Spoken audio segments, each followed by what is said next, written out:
கல்யாணம் பண்ணிக்க மித்ராக்கு எந்த தகுதியும் கிடையாது. ஆதி சருக்கு சரியான மனைவியா எந்த காலத்திலயும் மித்ராவால இருக்கவே முடியாது. இவன் நல்லவளும் கிடையாது, அதுதான் உண்மை.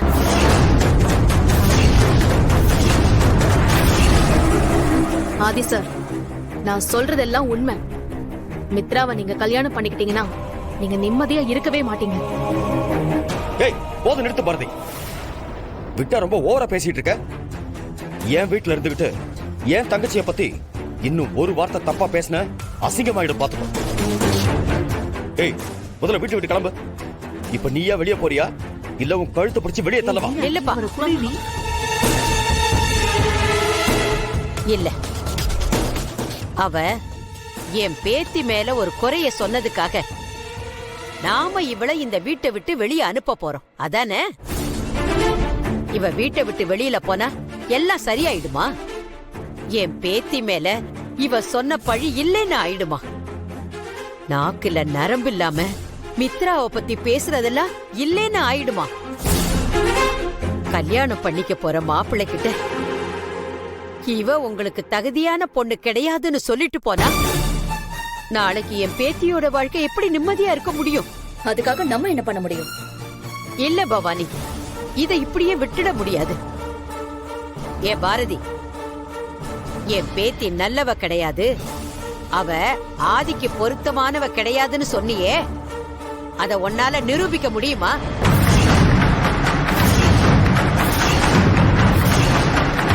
பாட்டி, என்ன பேசிட்டு இருக்கீங்க?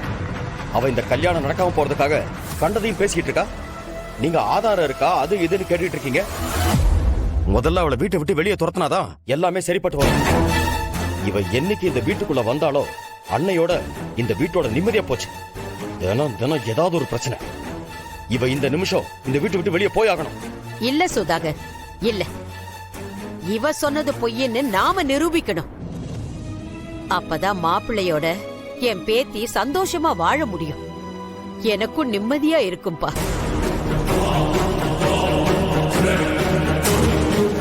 ஏ பாரதி, இந்த பார், என் பேத்தி தப்பானவன்னு நிரூபிக்க இவங்க கல்யாணம் வரைக்கும் உனக்கு டைம் இருக்கு.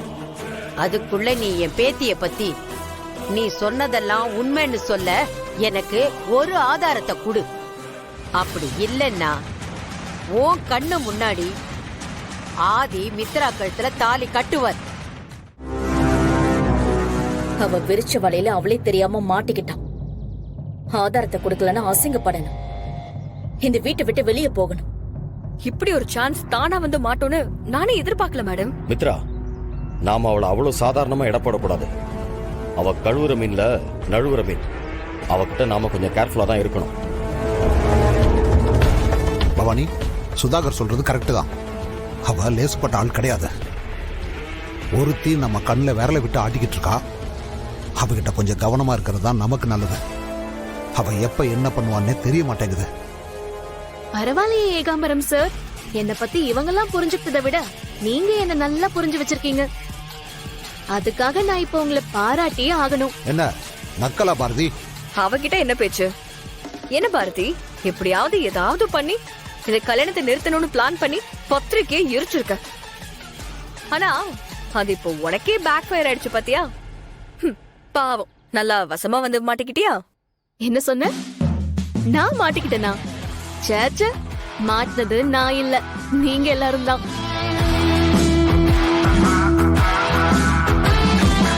உங்க 4 பேரை பத்தின ஆதாரம் மட்டும் எனக்கு கிடைக்கட்டும்.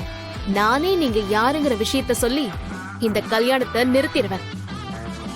நான் அவ்வளோ தூரம் உன்னை பத்தி சொல்லியும் என் பேத்தி அப்படிப்பட்டவளா இருக்க மாட்டான்னு அந்த பாட்டி ஒன்ன நம்புறாங்க. அப்படிப்பட்ட பாட்டியோட உயிரோட விளையாடினவங்க தானே நீங்க.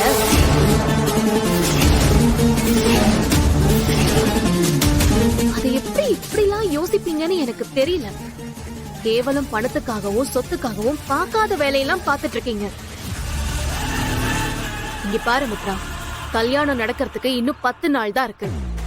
அதுக்குள்ள நீ யாரு, எப்படிப்பட்டவங்கிற எல்லா விவரத்தையும் ஆதாரத்தோட நான் பாட்டி கிட்ட கொடுத்து நீ யாருன்னு அவங்களுக்கு நான் காட்டுறேன். நான் கொடுக்க போற ஆதாரத்தெல்லாம் பார்த்ததுக்கு அப்புறம் உன் ஆசை பாட்டியே இந்த கல்யாணத்தை நடத்த விடாம உன் கழுத்து புடிச்சு வெளியே தள்ளுறாங்களா இல்லையான்னு மட்டும் பாரு. எல்லாருக்கும் மறுபடியும் ஒரு தடவை சொல்றேன், கேட்டுக்கோங்க. இந்த கல்யாணம் நடக்காது, நடக்கவும் விட மாட்டேன். பாரதி, உன் பேச்செல்லாம் என்னமோ பிரமாதமா தான் இருக்கு. பா, வீர தீரத்தோட என்னமா ஸ்பீச் கொடுக்கற? இப்படி எல்லாம் பேசினா நாங்க பயந்துருவோம் நினைச்சியா? சும்மா இப்படி வளவள குழப்படா பேசிக்கிட்டு இருக்காத. காது அப்படியே கொய்யுங்குது. நீ யார்கிட்ட மோதிரன்னு தெரியாம பேசிக்கிட்டு இருக்க. நான் பவானி.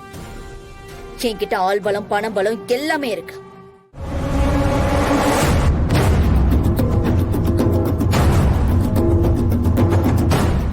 மித்ரா, வர வர பாரதிய பார்த்தா எனக்கு அவ்வளவு டென்ஷனா இருக்கு.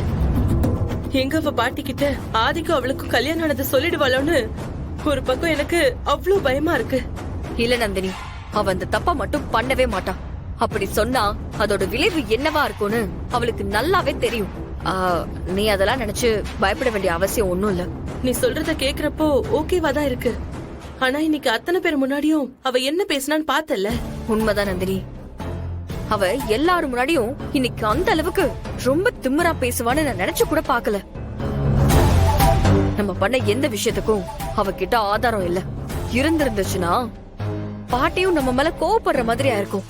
அப்புறம் அவங்கள சமாளிக்கிறதே நமக்கு பெரிய வேலையா இருக்கும்.